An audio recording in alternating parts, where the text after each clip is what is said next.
Hello, my friends. You're listening to Outside the Bubble. I'm your host, Joanna Bull, and today my guest is Trina Deboree from Trina Deboree Teaching and Learning and the podcast's One Tired Teacher and Teacherpreneurs Raise Your Hand. She's a full-time content creator, podcaster, and digital course creator. Trina spent 20 years in education and loved motivating and inspiring both students and teachers alike. Trina loves helping teachers and teacherpreneurs start podcasts of their very own, and is on a mission to help as many teachers and teacherpreneurs as possible spread their message and share their authentic selves by using the power of their voice. This interview is a little bit different than my normal interviews. Number one, it's a lot longer. And number two, when Trina and I were talking about how to approach this interview, I actually said that even though I've been podcasting for a little over a year, my podcast is still relatively new. Like I only do 2 podcasts a month, so it's bi-weekly, but I've been feeling the desire to do another podcast. If you've been listening to me for a while, you know that I'm a certified life and wellness coach, and I've been really having this desire to start a podcast about wellness. I've done a couple of podcasts about wellness. They've been really well received, and I want to keep this podcast, but start an entirely different one. So I asked Trina if she would take me through the process that she takes her students through in her Podcasting for Teacherpreneur course in order to get me ready for my podcast or for launching my second podcast. And she said yes. So that's what we're going to do today. And then towards the end, we're going to talk a little bit about podcasting in the classroom. And Trina has some super exciting stuff happening that she almost didn't share. I had to kind of poke her for it, but it's really awesome. So it's about a conference that she's running, such good stuff. So I hope you enjoy this episode, and definitely let me know what you think. If you've been listening for a while or if you like this episode, I would love it if you went over to iTunes and left a review and reach out on Twitter and let's get a conversation going. I'm at Idea Smashing. Are you ready? Let's get this conversation started with Trina. Trina, thank you so much for joining me today. Thank you so much for having me. I'm really excited to be here. All right, so tell me a little bit about you, who you are, what it is that you do. Okay. Well, I am a former teacher. Actually, I don't like to say that because I think I've just transitioned my position in education, but I've spent 20 years in a traditional school setting. And now I create content for teachers, and I have 2 podcasts. I have One Tired Teacher for teachers, and then I also am a digital course creator, and I create courses for teacherpreneurs. So I also have a podcast, Teacherpreneurs Raise Your Hand, for my teacherpreneur people. So yes, that's a little bit about what I do. And you were an elementary school teacher, correct? That is correct. I spent most of my time in 2nd grade. I've taught 1st grade, 2nd grade. I was a student support specialist at the very end and a media specialist for a year, which was very interesting. So I'm a high school teacher, and I often think if I was ever going to teach an elementary grade, it would be grade 2. That would be, yeah. They're the best. Those are my people for sure. Even as the media specialist, when the kids would come in, I'm like, when the 2nd graders walked in the door, I'm like, I got this, no problem. I'm like, these are my people. So just for those of us that don't actually know this terminology, what is a teacherpreneur? A teacherpreneur is a teacher that has started a business. Whatever they're doing, they have now created a business. They may be doing it as a side business. It could also be a full-time business that they end up going into, but it really is just a teacher that has become a business person, which is, a bit of a transition for teachers. We have a lot of skills that naturally roll over into a business entrepreneur type of mentality, but we don't realize it sometimes. And so now it's really just a teacher that has that entrepreneurial spirit, and you put those together and that's a teacherpreneur. All right, awesome. And one of the things that you believe is that teacherpreneurs should have podcasts. Is that correct? I totally believe that. I think podcasts are such an wonderful way, such a powerful way of connecting with your audience. And I think that when you are trying to put things out there for teachers and you're trying to get the resources into the hands of teachers, you want to consistently show up for them. You want to show them that you get them, and you want to build these relationships. And I feel like podcasting is such a powerful way to do that. I mean, we were speaking off the air, and I was telling Joanna that like I felt nervous for some reason to be the guest on someone else's podcast, which I have done before, so I don't know why. But the moment I listened to you, I felt connected to you. And I think that happens naturally on a podcast. We feel like we know the person because we have them right in our ear, like speaking to us, like I feel like you were talking to me. So I think that's really powerful. And you have 2 podcasts. So yes. I've been thinking of starting a second one. Tell me about having 2. Like, is it overwhelming? Am I crazy for thinking of starting a second one? Well, I don't think you're crazy, even though I have doubted my own sanity with that in the beginning, because I'm like, what in the world am I thinking? But I feel like once you get your podcast like systemized, which you I'm sure know by now because you're past episode 21 or 24 or whatever the magic number is. Some people say 7 actually, and some people say 12, and some, it all depends on what you listen to, but you kind of get a system down pat. Like it used to take me days to do my episode, whereas now it only takes me like 2 hours. I can get it done in 2 hours, and that's posted and everything's ready to go. And so once you have systemized your process, then I think adding a second podcast is not out of the question. And I think when you're speaking to 2 different sets of people, and that's what it sounds like that you're doing. Like you've got your people that you've been speaking to and that you want to hold on to. Of course, you don't want to let them go. And then you're kind of diving into a new direction, and that requires, talking to a different audience. So I don't think you're crazy. I think you are on the right track for sure. All right. I like how you're under the impression that I have really good systems right now. I will tell you that it has been a struggle for sure. And I've gone down the YouTube spiral and just down like all of the learning spirals. And for anyone that's been listening from the beginning to now will notice that I used to have an intro and I actually dropped my intro. Mm-hmm. Partially because I felt like I didn't need it and it wasn't doing what I was interested in. But like it's constantly with like the editing and the playing with the editing, and there's a lot of pieces to it, right? It's not just hitting record. There's a lot of intricacies around the podcasting experience. Absolutely. There absolutely are a lot of, yes. And you're right. Sometimes, and that tends to be the thing that kind of is a deterrent for people continuing to podcast if they don't get some systems around the process. Like one of the first things that I end up teaching to my students that are like taking, I have a podcasting course, that are taking the course, is we talk about, first of all, we like kind of lay out the whys that we want to podcast, and then we go through some show details and things like that so they can really have the big why in their head from the very beginning.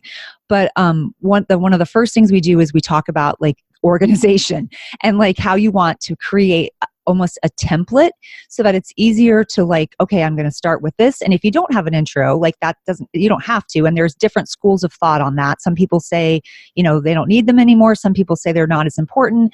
Some people love them. Like I love mine. I think it's fun. It makes it like feels polished to me. So for me, I can't imagine dropping it, but I know that like I love yours, and I didn't even think, oh, she doesn't have an intro. Like that didn't even cross my mind. So I think you have to go with what is your authentic self. And if it feels like you are ready to just hop on, then that's what you do. And you're right. It's definitely not just hitting record. It is a process, and going down the YouTube rabbit hole is for sure. That's how I started. Like it was trying to find information all over the place, and who is the expert, and what was I going to listen to, and how did I want to do it. And it was extremely overwhelming in that sense, but I don't think it has to be.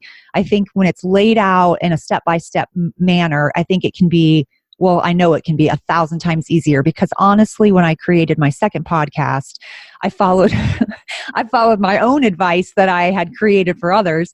And I was like, oh man, this was so much easier. I couldn't even believe, I was like, I was actually like kind of proud of myself. I was like, wow, these directions for this one part were so much easier. So I think it can be, I don't think it has to be as overwhelming as sometimes we make it. All right. So I have asked Trina if she would Mhm. walk me through the development of my second podcast. So are we good with that? We Okay. are. All We are right. good with So that. this is for a little bit going to be a little bit different because you're really going to take the lead and just sort of like guide me through like I'm one of your students. And then towards the end, we'll talk a little bit about podcasting in the classroom. So definitely stick around for that. All right. So where should Okay. we start? How do you want to start? So I think the first thing that I need to know, and like you need to kind of think about, is like, first of all, who are you talking to? Like, what is your topic, and who are you speaking to? So that's kind of the first thing you need to figure out. All right. So my thoughts around that are, my listeners know that I've done a couple of courses around coaching and I've become a life and wellness coach. And the person that I'm going to be talking to is women who feel like they'll be happy when. So I'll be happy when I lose the weight. I'll be happy when my husband does something. I'll be happy. Just that mindset, like I'll be happy when.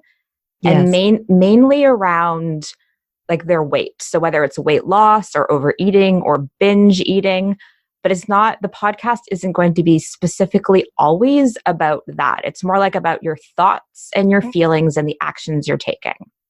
Okay. I think that, first of all, I think it sounds like an excellent topic. I think it's extremely important and women need this. So that's the first thing I want you to know. Like, I mean, like, I think you need to continue this because this is vital. Even for myself, I'm listening to this going, okay, I'm ready for her podcast to come out right now. Awesome. I'm serious because I'm like, this is so me. Like I do this to myself sometimes. So like your topic already is like, I'm going to validate it because it's like so good. But I think the next thing is you want to ask yourself, like really describe and get to know who you're speaking to. You kind of want to imagine, like you want to really break it down. Like who are you talking to? Who is your ideal audience? Like what do they like to do? What are the things that they struggle with? What are the things that they like, what that bring them happiness, that they feel, what are they thinking? What do they do? What do they like to do? What are their characteristics? I mean, really like paint the picture of your audience because that will help you when you know who you're speaking to. So my question about that is, I'm really speaking to my former self in many ways, but I have a friend who is not like me in many ways, but I also want to be speaking to people like her. The problem I'm having with deciding whether it's my former self or my friend Bridget is I do not have children.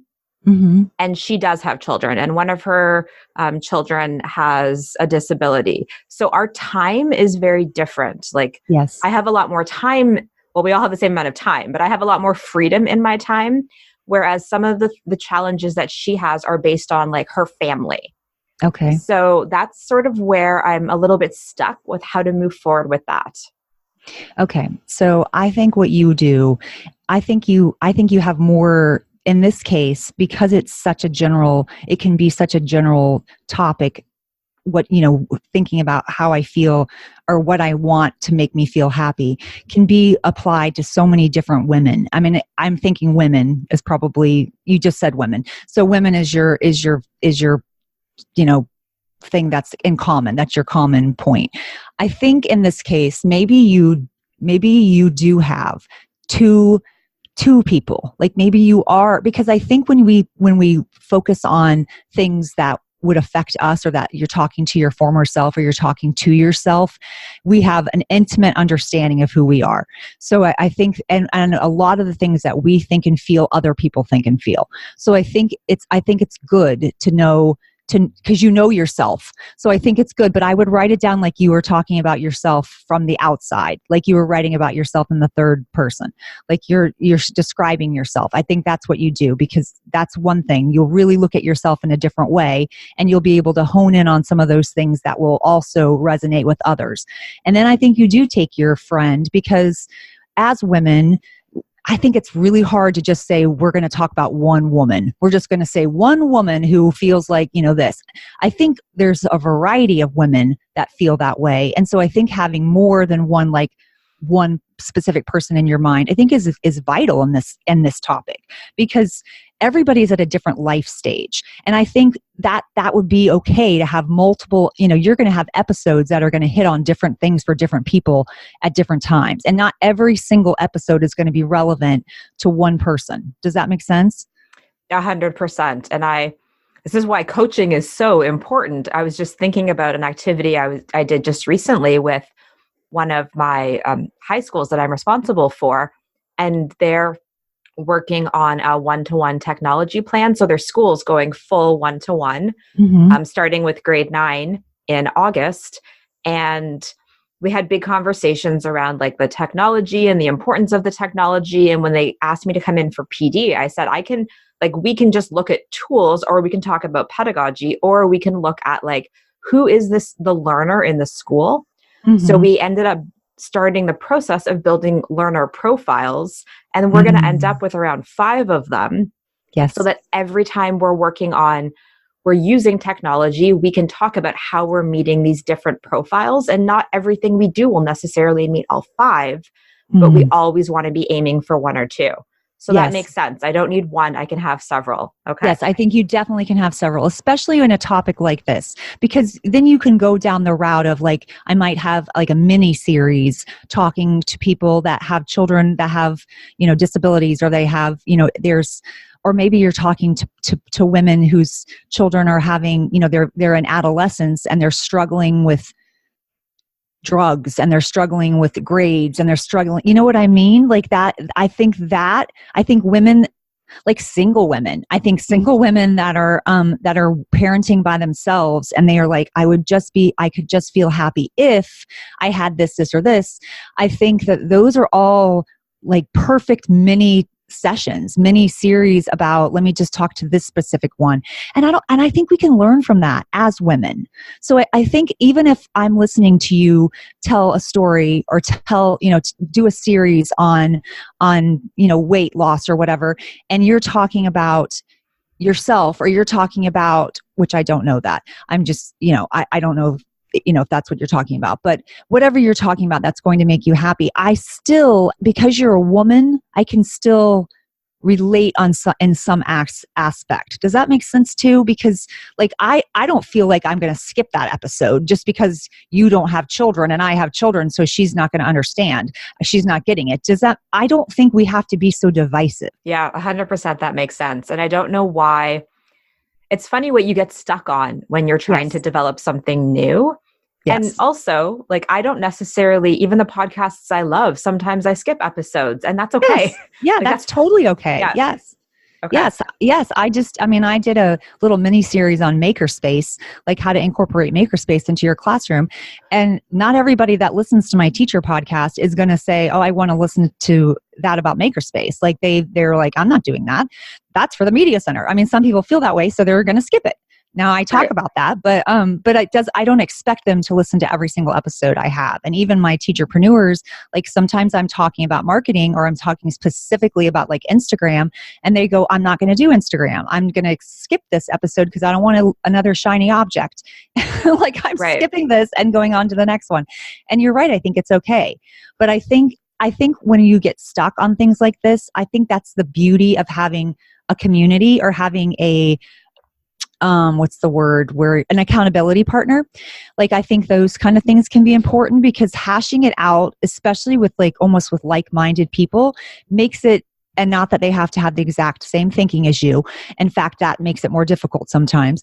But that really allows you to really dig through what is keeping me stuck and how can I get around this? I think that can be a crucial aspect. Okay. So I do have an accountability partner. I feel like maybe I need to Good. have a conversation with him about how he can support me better, especially Mm-hmm. since it's the summer. Yes. But he and like someone I never thought would have been an accountability partner for me just sort of like emerged out of nowhere. And it's been really great, especially since he's quite harsh with the way he speaks to me, which Oh, is wow. perfect. I need it. Okay. Yeah. Yeah. Okay. Well, maybe you need a variety though. Like maybe that he meets that need in one aspect, but maybe you also need. Okay. That makes sense to me. And I think just for myself, like we met through a Facebook group. I'm in a lot of groups, but that's probably not Mhm. the right place because I can avoid that. I need someone who I know personally or who I'm paying that will be kind of like in my face. Mhm. Okay. Mhm. All right. Perfect. That's the first thing you do is you kind of figure out who you're speaking to. And in this case, you're speaking to several different types of women. And your common thing is women who are looking for, things that are going to make them happy, like what's going to make me happy. So you just continue to keep that main objective in your mind as you create almost like a different learner profile. Like I want to look at these different ones, and you kind of really think about who they are and the kinds of things that cause them to have a struggle. So I would map this out. Like I'd actually write this down, or create some kind of visual for yourself so that you can keep these people in your head as you start to think about ideas that you have for episodes, because I think it's important to have that in your mind as you are thinking through topics, because that's another thing that I think is important before you actually start is brainstorming, kind of doing like a brain dump and thinking about some things that you want to say. You want to have at least, I mean, this is what I tell my students, and this is something that I've done for myself. I'm like, I have to make sure I have at least 10 ideas. I always end up having way more than that. But I start off with like, my goal is to have 10 ideas so that I know that I have 10 solid episodes and I know it will go from there. But again, like once I start the brain dump, my brain goes pew, pew, pew, and you let yourself literally just brainstorm. Like you just start writing down things, and in your case, you can think of one of your people and you just start writing about a whole bunch of things that you think that person would want to hear. And then you go to the next person, Bridget, and you take Bridget and you go, okay, what does Bridget need to hear? And you write down all the things that Bridget needs to hear. And then you take Sarah, who is another person that you've thought of that might need this information, and you think of some more things for her. And then you really start getting a bunch of ideas in your mind so that you feel confident in moving forward. I think that people get stuck in thinking, I'm not going to be able to think of ideas. And once you start allowing yourself to think about your person, like once you've done that work, then ideas start flowing, because your goal is to help them, is to figure out what to offer and provide for them. Yeah, that's great. I've written down, because I've been thinking about this for a while. So I have a list of like probably 50 topics that have come to me over the last couple of months. That's But awesome. I haven't been thinking from other people's perspectives. So that's really Mhm. great. Like once I run out of these 50, or like just having a topic doesn't mean I've flushed it out. So Yes. thinking about them when I'm developing it. Okay, that's perfect. Yes, because you might even put them in you might even have I'm picturing in my mind, I don't know if you use it, but Trello or something like that. You might have like these three or people or whatever across the top, and then you start organizing your ideas so that you can kind of like have something that makes some sense. So it's not like 1 week I'm talking about this, 1 week I'm talking about that. You have a little bit of a flow to what you're talking about. Okay, I don't use Trello, so tell me why I want to. You don't have to use Trello. It Okay. can be any. That's just for some reason, you can move things around. I'm definitely a big mover arounder. Like I like to be able to move things from one thing to another, or like a list. It's almost like having a sticky note, a virtual sticky notes. So it like you can create like labels at the top. Like let's say you had, I'm going to say you. Like, so we had Joanna, we have Bridget, we have Sarah. These are my three people that I'm thinking of. And then I'm going to create tasks, which are going to be ideas underneath this person. But like, let's say I want to talk to women about weight loss. But not only do I want to talk to Bridget and Sarah about weight loss, I might want to move that over to myself too. So I think it's just a matter of how you think. Like I'm very visual, so I need, like, having it written down in front of me sometimes helps, but I'm totally a tech person that I like to be able to access it from wherever I am. Like if I'm thinking about it at the chiropractor, I want to be able to open it up and not have to, oh man, it's at home, I can't think about it right now. Like, Right. does that make sense? That's why I like Trello, because Okay. you can access it from your phone. So yeah. Okay. So it sounds to me, it's a little bit like maybe like a Padlet. Yes, yes, Okay. yes, All right. yes. It is. Those kind of things like Airtable and Yeah. Trello and those kind of. I mean, it's really just your preference, whatever your preference is. And again, like if that doesn't work for you, then you don't do that. You use sticky notes on your wall or whatever. Right. And for people that are like, what are they even talking about? These are not tools that you would use in your classroom. These are tools that you would use as like a teacherpreneur in order to organize yourself. Absolutely. Okay. You could use it in your classroom though. I mean, you Okay. could use it for, yeah. I mean, you could, if you're like, I think I never even thought about that, but I would totally have used Trello to make my teams of kids. Like that would have been amazing. I used to struggle with trying to figure out when it was time to change teams because they started getting a little antsy, and this is so elementary, not obviously not high school. I had teams of kids in cooperative learning groups. And when it was time to move kids around, like I needed a visual, like I needed to be able to shift them. And so I would write it on these index cards and lay it out on the floor. But I think Trello would have actually made my life a lot easier. Well, you just gave me another topic to cover. Once I start using Trello, I'm going to do an episode about how you can use it in your classroom. All right. So then the next thing, like once you've kind of flushed through some of these things, then you kind of have to make a commitment to yourself. You have to kind of say, all right, I'm going to get out my calendar and I'm going to look at my calendar and I'm going to think about exactly when I want to launch my podcast. So that's what I would tell you to do next, Joanna, is I would tell you to look at your calendar and be very reasonable. Like give yourself enough time to like think about how like you want to have those original things thought through. You want to have some ideas thought through. You know how to podcast. So you're going to not need as much time as like somebody that's starting from the very beginning. In that case, you would need a lot more time, but because it's your second podcast, you definitely want to do that beginning work. I still think that's important. Even for my second podcast, I did that beginning work. I actually took my own forms and stuff and wrote and like answered the questions and like did the graphic organizer because I'm like, I need to really think this through. And then I got out my calendar and I made the commitment. I'm like, I need to make the commitment. I'm going to launch on this specific date. And so that gave me a deadline, and it made it real. It was like, okay, my second podcast is coming out. I can't even remember what the date was. It's coming out on this date. And that's, I have no way around it. Now I'm going to start talking about it publicly. Like I'm actually going to tell people that it's coming so that I have to, hold myself to it.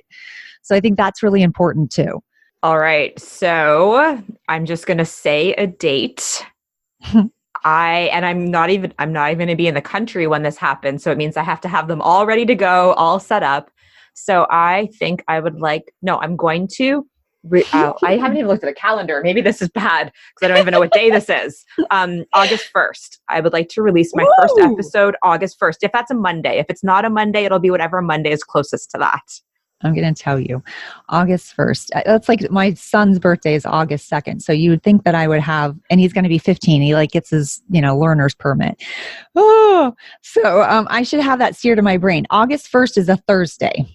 Okay. So we will back that up to, actually I'll do it the day before. So I'll launch my first one on the Wednesday, and July 31st. Wow. That's right around the corner. And I'd like to release several a week. So I'm thinking I might do 3, which is why I thought maybe the Monday, and I do like a Monday, Wednesday, Friday.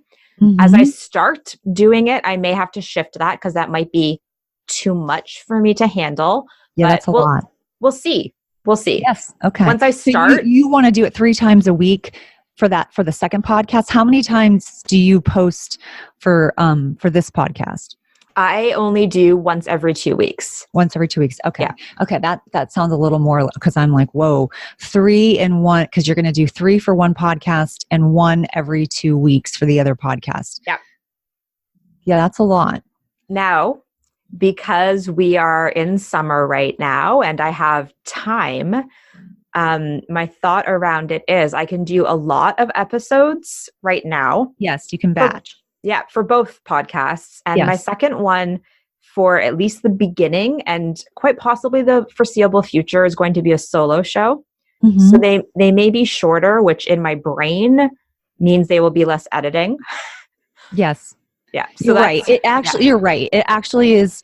I mean, I love having guests. That's because the energy that comes off of the guests can be so, I don't know, like I love that part of it. And I really like talking to other teacherpreneurs and other teachers. Like that's the part from leaving the classroom that I've missed the most, is having those conversations around education. But so I like having guests, but when I do the solo show, it is 100 times easier. I'm just going to be honest. Like it's just a lot easier to, you really aren't editing as much. It's faster. It's just a lot faster.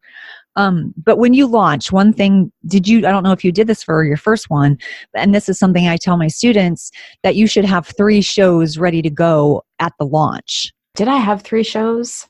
I actually think I did. And I was challenged by a friend and a coworker to pick a date and launch. And then my very first episode, which is still to me like the most meaningful one because it's why I started a podcast, I went down like this rabbit hole of editing. And it took me it almost took me, I don't know, like 2 months to get it out because it wasn't just the editing. It was like a website, and I felt like I needed all of the pieces. Yes. And I really got myself in some overwhelm, and I ended up releasing it a lot later, where I'm not in that spot anymore. However, like the web part I feel like it should be easy, and it ended up being like a major barrier for me. Yes. So right now my website is still like coming soon, stuck in an episode from a long time ago. That's okay. You have to give yourself some grace, I think, in these kind of things, because you have to remember your sole purpose is to help other people. It's to inspire, motivate, reach, connect with other people. And so it's a good thing that you're doing. So if it's not 100% perfect, you don't have everything single piece that you want, that's okay. That's okay. Like your intentions are good. So we have to remember that and be a little bit more, like, give ourselves a lot more grace. Thank you for that. It's a good reminder. Yeah, we all need to be reminded of that. Me too. I need to tattoo it on myself. It's easy, I find, to give other people the advice and then to just wallow in your own stuff. Absolutely. Why can't I take my own advice that I give other people? Absolutely. I talked to I'll just say it. I had a therapist, like a counselor, for years. I was married for 17 years. We got divorced. Everything was very hard. Like everything in education was really hard. I was really struggling, and I needed a person to talk to, and she was life-changing. She's just literally saved my life. I absolutely love her. And she used to say to me, she's like, Trina, you have to learn to be kind to yourself. And she's like, the way that you treat others, you're so generous to them and kind and compassionate. And you're such a cheerleader for others, and you don't do any of that for yourself. And she's like, you can't continue to give to other people when you've literally depleted yourself. And I'm like, okay, you're right. So yeah, so we do. Yeah, it's a reminder we all have to, we just have to, she said, treat yourself like you would your friend. And I would never treat my friend the way I treat myself. So it is a good reminder. Yeah. And that's just you sharing that is that's part of the reason for this second podcast, because I went through things that I would never, ever treat my friend like that. And I think it's important to share our stories and help other people and what you've been through and what you've learned. And, even if some people don't like it, other people will be inspired into taking action or seeing themselves and being like, oh, wow, things can change. So yeah. You're right. It's a connection. It's a connection that we all miss it. We miss it even sometimes. I just said that recently. Sometimes you feel lonely even within something, even within a relationship, you feel lonely. And I think that's actually the worst type of lonely. Personally, I've experienced both. And I think that that's the worst. And I think that we're all just trying to make a connection with other people. And when we hear other people's stories and when we're let in a little bit into people's lives and we show some vulnerability, I think that's an instant connection creator in my opinion. So I just wrote that down so I don't forget as one of the topics, lonely when you're in a relationship, because I'm sure most people that have a partner have been there at some point in their time. Yeah, it's hard. It's a sad place to be. Like, I sometimes have to even remind myself of that, like, because I felt really lonely in my marriage. And like sometimes now, I mean, it's been 6 years since I got divorced, and I didn't start dating or anything like that. And so sometimes I feel kind of alone, but I'm like, don't forget, you felt even lonelier. So it's just sometimes, I don't know why I'm saying this. I don't know why I'm sharing this out loud. Okay. So you're going to be really good at this next podcast, because you're making me want to like just tell you all of my life secrets. Well, maybe I'll have you on and we can go through some of that. I might need another counseling session. Yeah. Well, I think that really shows, though, the power of what it's like to hear somebody's voice. You talked about that a little bit, and you've listened to my podcast and I've listened to yours. So when we first started chatting, it was like we already knew each other, even though we've never met, never spoken except through Facebook, but we already had that connection because you know what I sound like. I know what you sound like. So yes, it makes such a difference, doesn't it? It's really incredible. I mean, it's like, I'm like, I totally felt, I was like, okay, I'm all right. It's okay.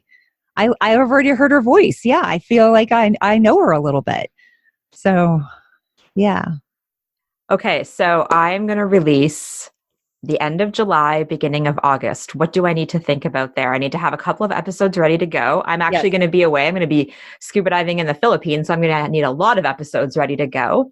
Okay. So you want to do, so maybe you want to change that a little bit, because you are going to want, and you can post them in advance of like actually declaring this is my official launch. You can kind of soft launch it, because you want to make your launch an event.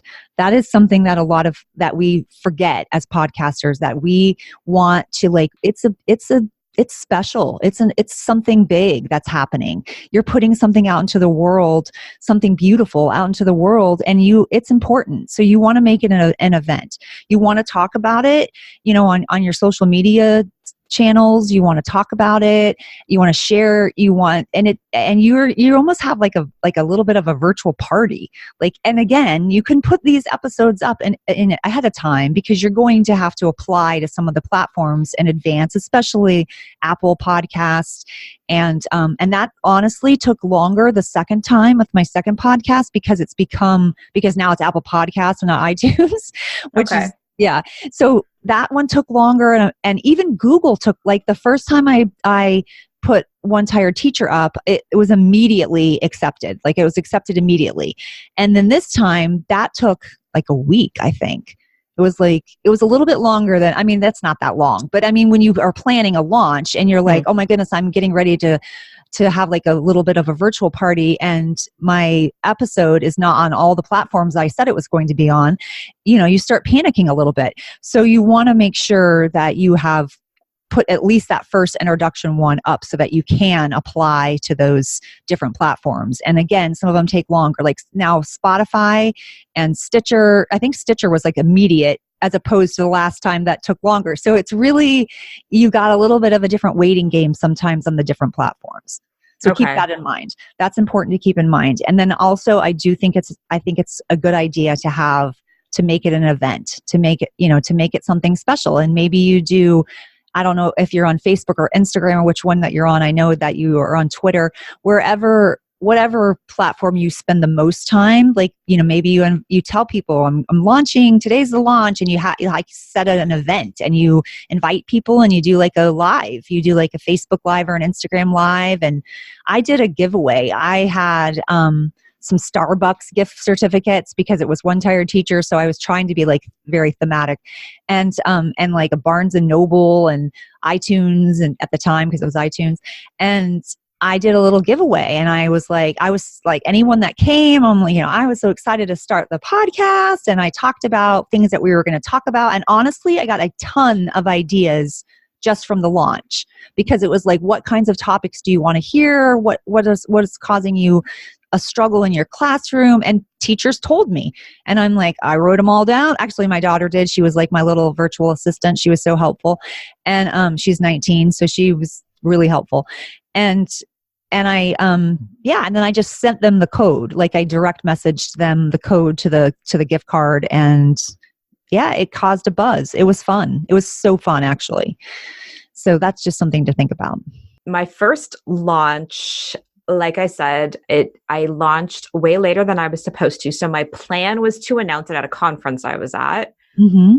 As an introvert, everything that you said makes me want to vomit, and I need to get over that. So when I actually launched, I kind of like stepped up and told some people kind of quietly, and then didn't tell anybody for a very long time. And I would like look at my stats, and I'd be like, I only have 9 people listening, or I only have 12.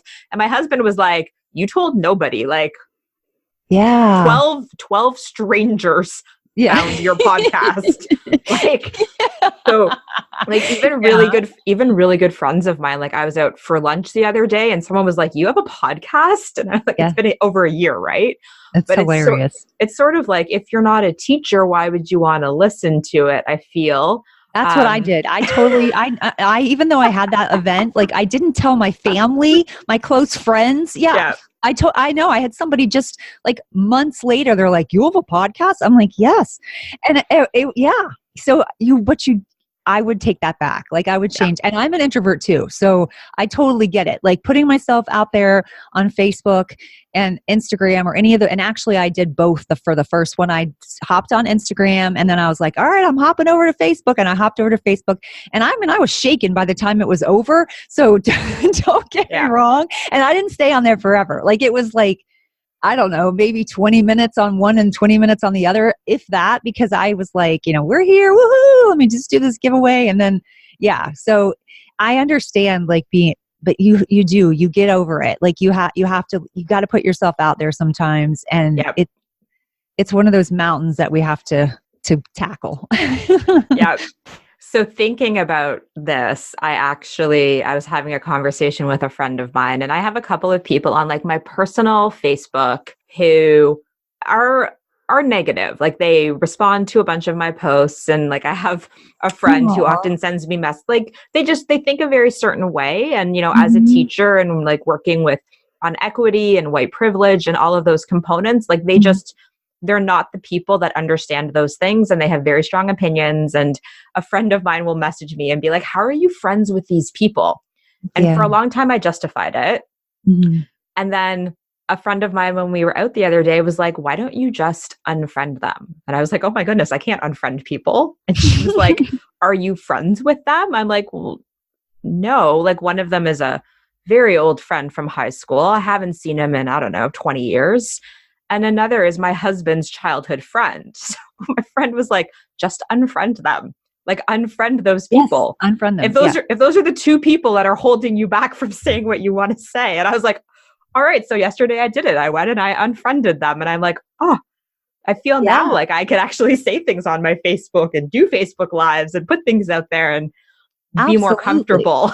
Yeah. And be comfortable. And you don't even, and that's another thing though. You can create a page. You can create like a fan page or whatever it's called. It's more like a business page for your specific podcast and talk there.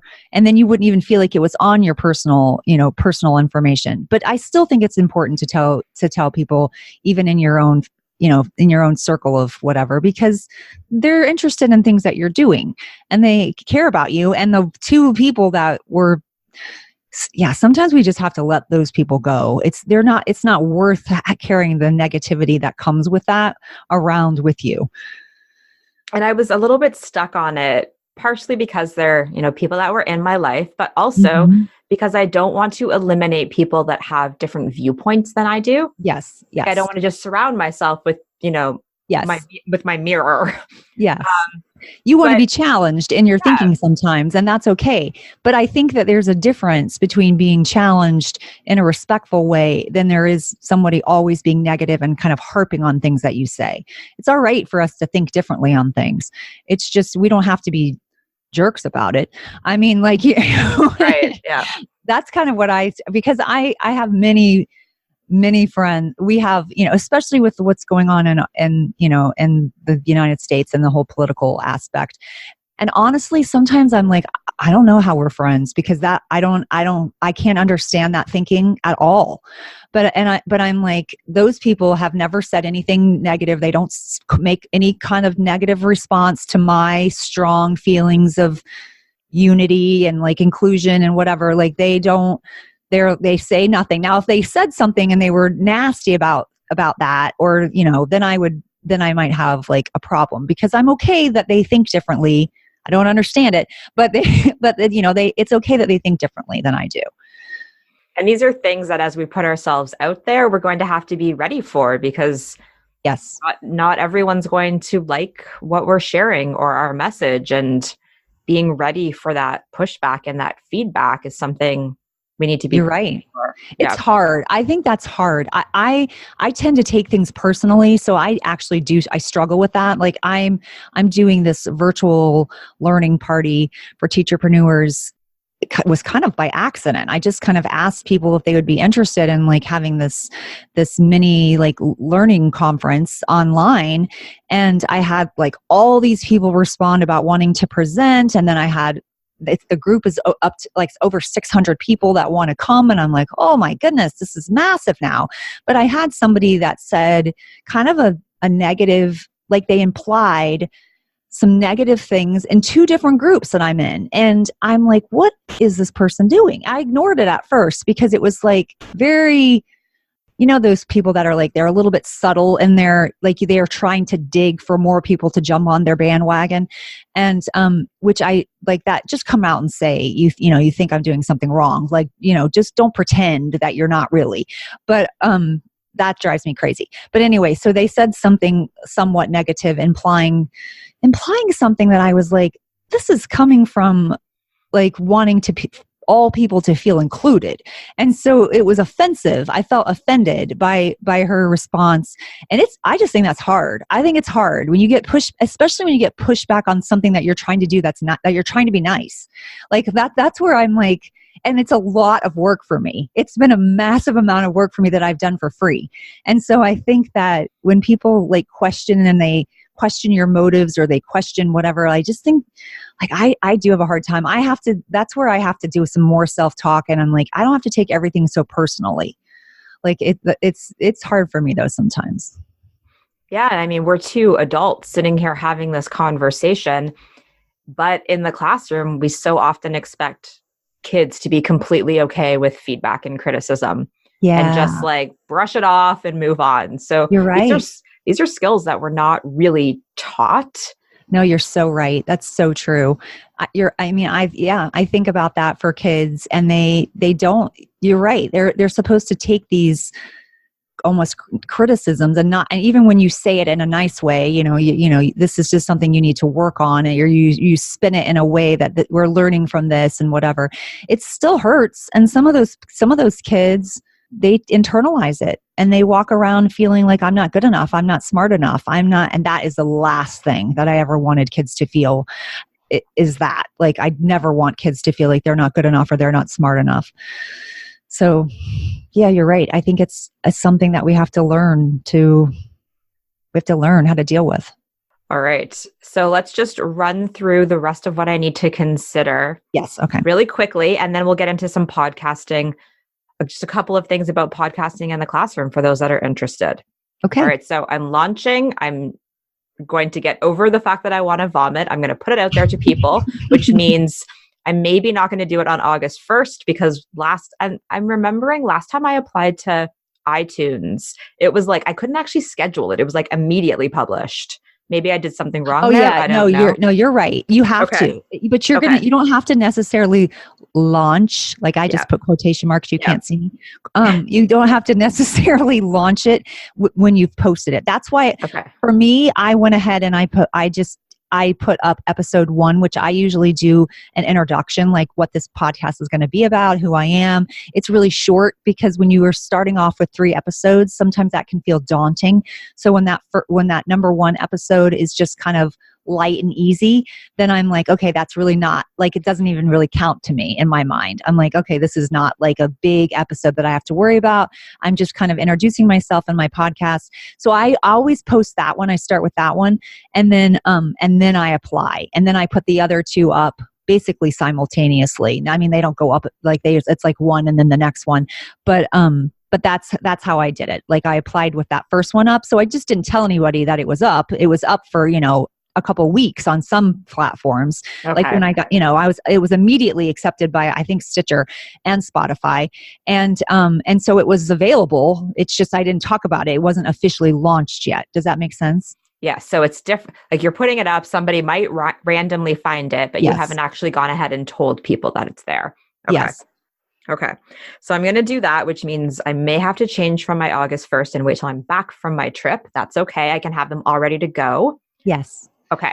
Yeah. So that should be your first step when you get off. After you've done your profiling of your people, then you need to get your calendar out and like set your real date for yourself. Okay. What do I need to think about after that? Okay. So after that, you want to have a content calendar where you have like kind of thought through I like to have at least, I usually do, I would say 8 episodes in advance so that I'm not like completely, and not even necessarily record them and edit them and all that stuff. And I do try to batch, but I've actually gotten behind. This past month, I've gotten behind with my batching. So now I'm like literally doing it every week, which I do not recommend because that's stressful and you don't want to put yourself in that situation. But I do have a content calendar. I do know exactly what I'm going to do for each week for the next probably 9 weeks right now. So that makes it a lot easier when I sit down and go, okay, I've got to work on this specific topic. What am I going to do? Like I don't have to think about it in the moment. I've already thought that all the way through. That made it easier. Like I said, when I did the little mini series, that made it easier for me to know, okay, the next 3 weeks I'm going to be talking about Makerspace, or in the next 3 weeks I'm going to be including guests from the virtual learning party, like on my Teacherpreneur podcast. So I know what's coming in my mind. I've already thought that through, and then I can go, okay, I'm going to record all the episodes, and then I'm going to edit all the episodes, and so on and so forth. So you want a content calendar. That's an important thing, because you don't want to be every week go, oh gosh, what am I going to talk about this week? Especially Right. if you're going to do three in the week. So you're going to want to go. You're going to want to go maybe at least, I would say at least 4 weeks ahead of time, so that you know what's coming. Okay. All right. What's next?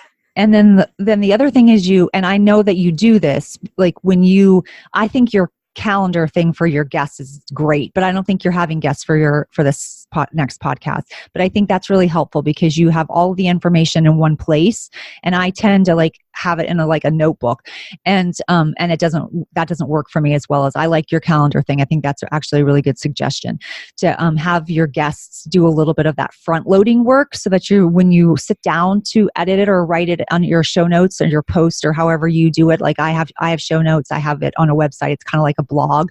It's not a blog, but it's like the show and then the notes, and each episode has its own thing.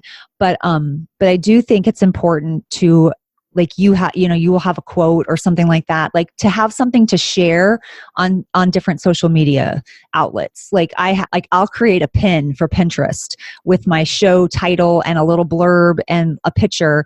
And I put it out every single time a new episode comes out. I pin it on Pinterest and schedule it in Tailwind and whatever. And then I have an image to share on Instagram, or I have an image to share on Facebook or whatever, to just kind of let people know that the next episode is out and available. So I do think that's important too, is going beyond posting it on your, whatever your platform is, beyond posting it on your hosting site. You need to be sharing it as well. And for your Pinterest, is that taking people to your blog? Is that where it's leading them Yes, to? Okay. it actually is leading them to that. I feel like I have more listeners straight from my website than I even do on Apple Podcasts and Google and all those other things.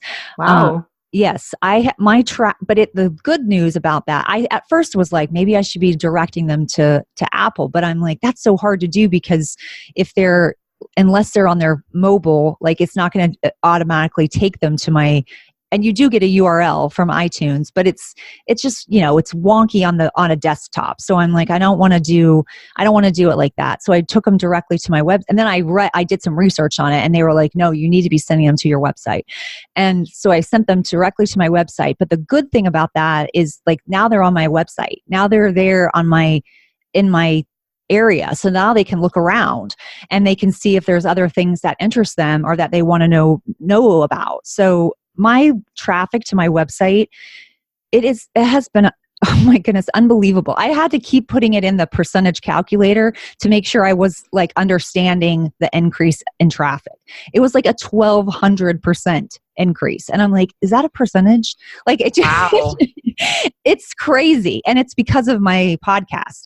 And I'm like, that is insane. So I really think, and I feel like it was Pat Flynn, like he's a big podcast guru. I'm pretty sure it was Pat Flynn that said, direct them to your website. And I'm like, you were right.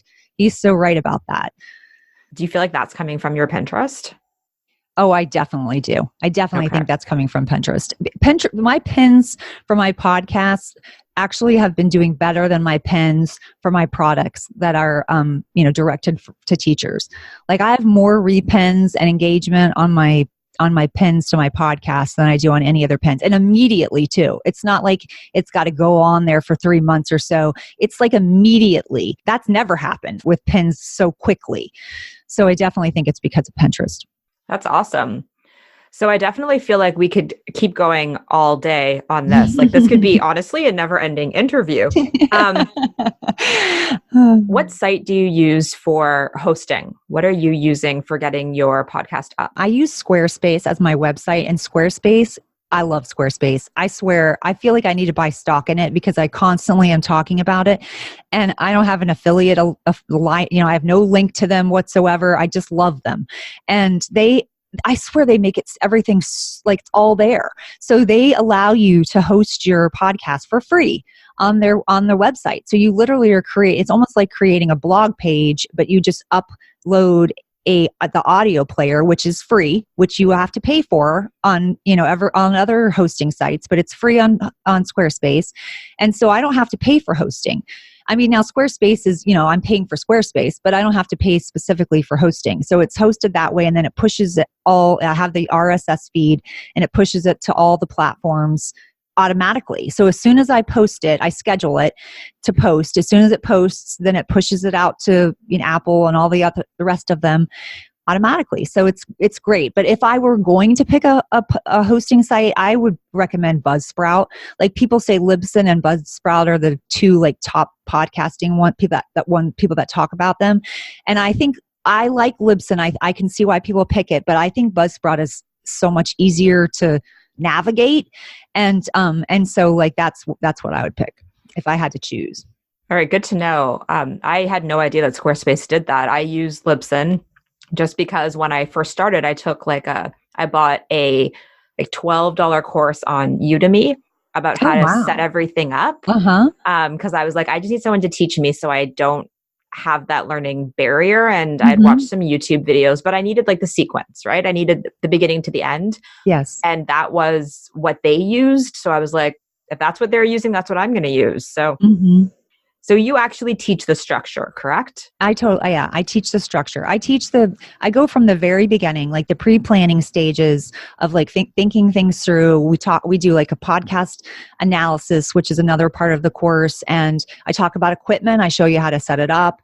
We do the whole pre-planning stage through production, post-production, and beyond, and to the launch and beyond. So it's like it takes you through the entire realm of like how you're going to get your podcast up and running and how you're going to get it out into the world. And do you recommend Squarespace in your course? I do. I do recommend Squarespace. I tell them that I know some people are not going to pick that because it's obviously more expensive. But if they want a website, I'm like, if you want to have a website and you want, a website that automatically has rich pins and automatically, like they even have an email component now in Squarespace. I don't use that. It's just recently something they've done, but I do. I recommend Squarespace. I think Squarespace is awesome. It's just easier to use. And I don't know, I love it. Like I tried WordPress for a while and I wanted to throw my computer out the window. So 100%. Yes. Like I cannot even, I feel like when my WordPress is actually finally functional, that I should be able to teach anybody how to do it. But I don't think that's going to be the case. Yes, it's so frustrating. And all those stinking plugins and whatever, I'm like, you don't have to do any of that on Squarespace. And I'm like, why are more people not talking about Squarespace? I'm like, I don't understand this WordPress phenomenon. I just don't. But anyway, but I also recommend usually Buzzsprout is my second one of recommending because it just makes it easy. It's like makes it easy to do. And I think they have a reasonable price in comparison. Okay. And then what about for editing? What are you showing people how to edit in? I do actually show people how to edit in two things. Like I do two different videos on this for video tutorials. I use GarageBand if you have a Mac, and I use Audacity if you have a PC. And I go through that whole process in both GarageBand and Audacity. And you can use Audacity if you have a Mac as well. So if they choose to do it on Audacity, they can watch that. And if they do it in GarageBand, they watch that. All right, perfect. So what else do we need to know about your course? Where can we find information about it? Because I'm all excited. I'm like, maybe I have a podcast and maybe I want to take this course. Well, I would love to have you. You can find, right now I actually have a masterclass, a free masterclass that people can join. And that's at Trina Deboree Teaching and Learning. And we kind of talk about why you should have a podcast as a teacherpreneur and how to knock down some of those podcasting myths. And we talk about how to simplify the equipment, and that's free. And that's at Trina Deboree Teaching and Learning. Learn with Trina. You can join me on that. That opens up next week, and it'll be, I have several different sessions for people to choose from. And then my course, Podcasting Academy for Teacherpreneurs, will be opening at that, around that same time that the course is opening up. And you can also find that on my website at Trina Deboree Teaching and Learning. Awesome. So I'll definitely put that in the show notes so that people know where to find you. Thank you. Let's just really quickly have a chat about podcasting in the classroom. Why should we do it? What's good about it? What grade should we start at? You said you taught grade 2. Can we podcast in grade 2? Yes, I think we could definitely podcast in grade 2. I think we could podcast in I think we could do it in kindergarten. I think these digital natives, these digital natives, I really think that they are I remember watching my 2-year-old nephew just completely know exactly what he was doing with the iPad, and he's now 8. So this was a while ago. And so, they could pick it up so quickly. So I think that it can be as simple as that when you're talking about podcasting in the classroom. I think you can do it from a device. It doesn't have to be this big complicated process that we do for our business or that we do to put it out, almost professionally. I think in the classroom, you can simplify it, to a device. And I think the reason I think we should be podcasting, I really feel first of all, I've done a lot of research on how long people will listen to something as far as how long they will read it, which I think is really interesting. And so I think I think it's important to know this for kids as well. Kids are watching and listening, to YouTube like crazy. So why not listen to a podcast? Why not have them do that? That's one thing. I think we can give them content in this way. I think they could have, we could create it in a center and they could be listening to information. They could be, it could be a literacy center, it could be science, it could be anything like that. There's so many really cool podcasts for kids. I actually have a thing about that. I have a link to that. It's podcasts for kids on my website, and it's a list of the top 10 podcasts for kids. They're so adorable. And some of them are like, content based, like they're really getting some really good information. And I also feel like kids should be podcasting because it gives the kids an opportunity to show what they know in a different way.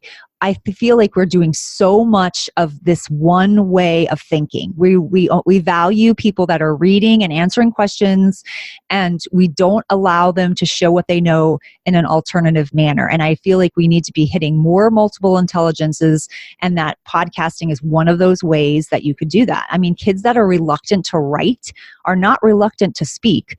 And so, I mean, not all the time. Most of the time they're not. In fact, many times, as I was a first grade teacher too, teaching my kids how to write, I'd have them talk out their stories or talk out their content with me or with a partner, and they would write so much more after they actually spoke about it first. If they did it in a podcast, they could actually play it back and listen and remind themselves of what they had even said. So I think that could be such a powerful way of showing what you know. And I also think it would be really cool. This is another thing that comes to me is if you had a classroom podcast. Instead of writing your newsletter every single week, what if you did a classroom podcast and you had the kids on there talking about things that they learned or they had done for the week, to the parents. And I mean, these are different audiences. So obviously you could do a lot of that work that you would do in like a writer's workshop where you're talking about speaking or writing for different audiences. So, if you had kids that were sharing content that they learned with each other, then obviously they're going to be talking in a different way to one another. If you have them doing a classroom podcast where they're sharing information with parents, they're obviously going to be talking to parents in a different way. Maybe you're sharing what you're doing to your administration. So you're talking to the administrators in a different way. It's, it just really teaches them that understanding of speaking to an audience. So I think that could be a really, exciting way of utilizing technology in your classroom as well. And I do think you could do it at a very young age. I think you could do it at pretty much any age.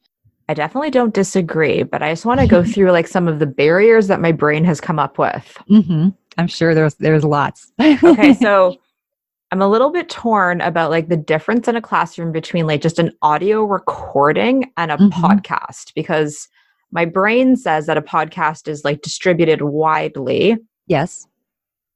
How would that happen? It doesn't necessarily have to be though. And I guess you're right. That would be more of like an audio recording. But I think that what if you had it on like a lot of teachers have websites. I mean, we had to, like in my district, you actually had to have a web page. So if you had it on your website and that's where you could share, like in that case, it would be more of like an intranet in some schools where you were really just sharing within your community. I think that would, so you wouldn't be as like global, but you don't have to not be global. You could actually host it. And honestly, Buzzsprout, which I did recommend for Teacherpreneurs, I also would recommend for the classroom, because the thing about Buzzsprout is it has a free option. So there's a free option, but the thing that happens when you use the free option is it won't let you hold it will hold 3 months of content and then it lets it go. But if you were in the classroom, you wouldn't care. Like if you know what I mean? You wouldn't necessarily need to go back to an episode from 3 months ago, depending on your objective. But if you were using something like Buzzsprout to host it, that's a way that you could get it to be a global message, or you could get more people that could listen to your podcast. Okay. So then the next thing is I have all these students, like as a high school teacher, we're podcasting. I've got like, up to 35 kids in my classroom. Are they all doing one? Like, I don't want to have to listen to all of these minutes of every student so that I can assess them. Like, how do I get over that?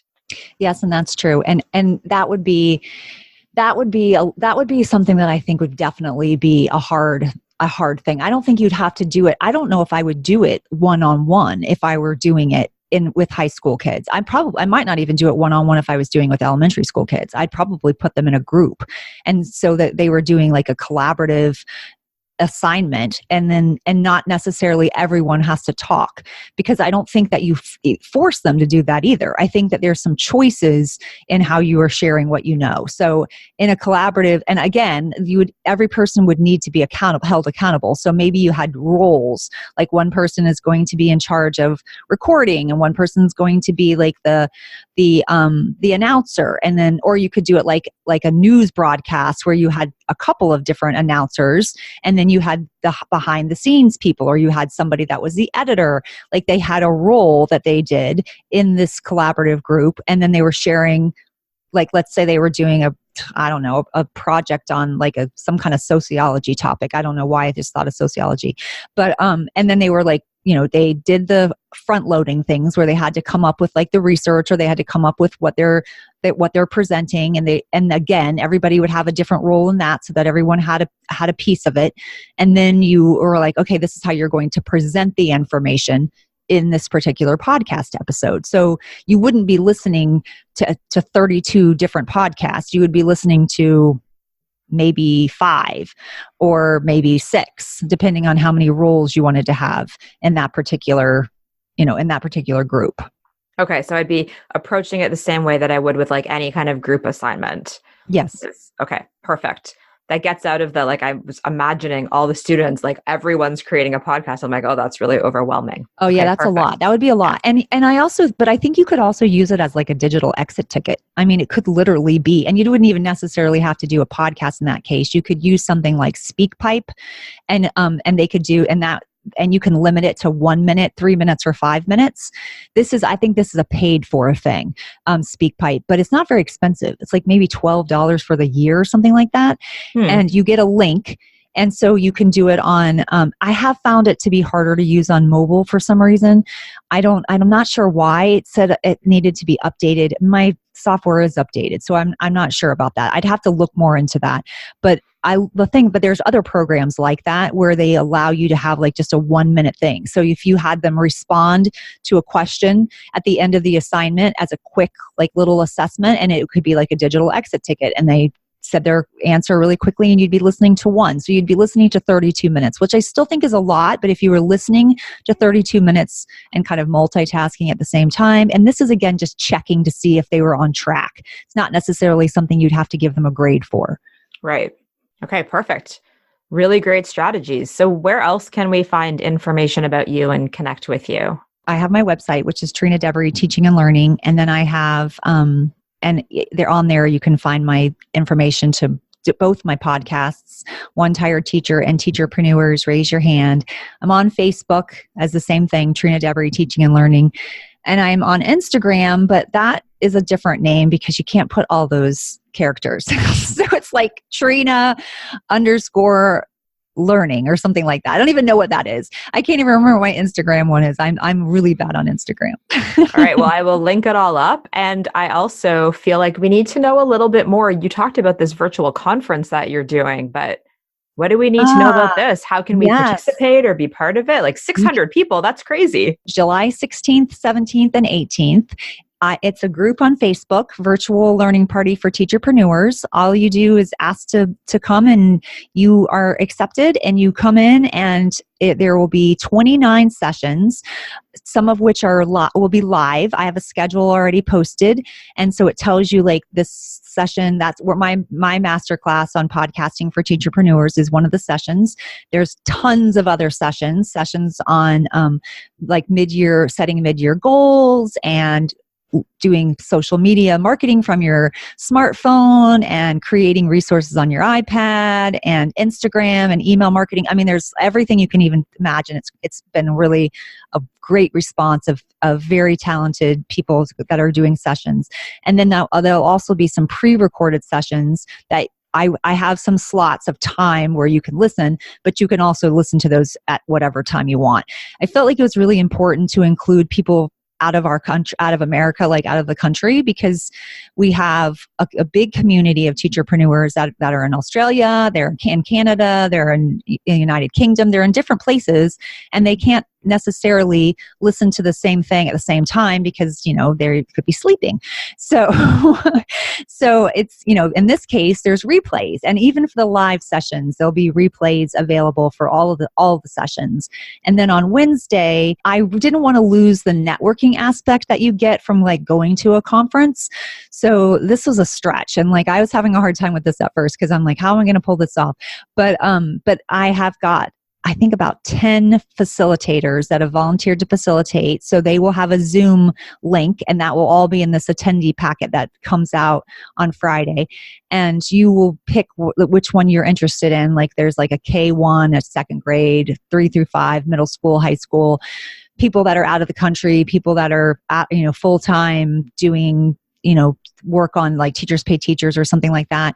And so there'll be different networking groups. You go to that meeting and you will be able to speak and talk to other people in your like niche and network like virtually. So yeah, so it's crazy. It's crazy, but I think it's going to be, I'm really excited about it because I know that it's like an opportunity for us all to learn and grow together. So I'm excited. So much exciting stuff going on. So I'm definitely going to put that out so that people can come and join you at the conference and in your masterclass. And thank you so much for walking me through this process today.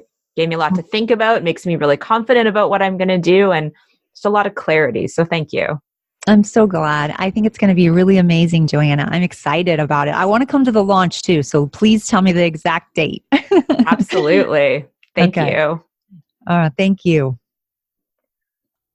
Chatting with Trina was honestly like being on the phone with my best friend. We chatted a lot before I hit record, and we chatted well afterwards to the point where I was like, I want to keep talking to you all day, but I really actually have to pee so badly because I drank like 2 liters of water during the interview because water is super important and you need to be drinking your water. There was a little wellness tip.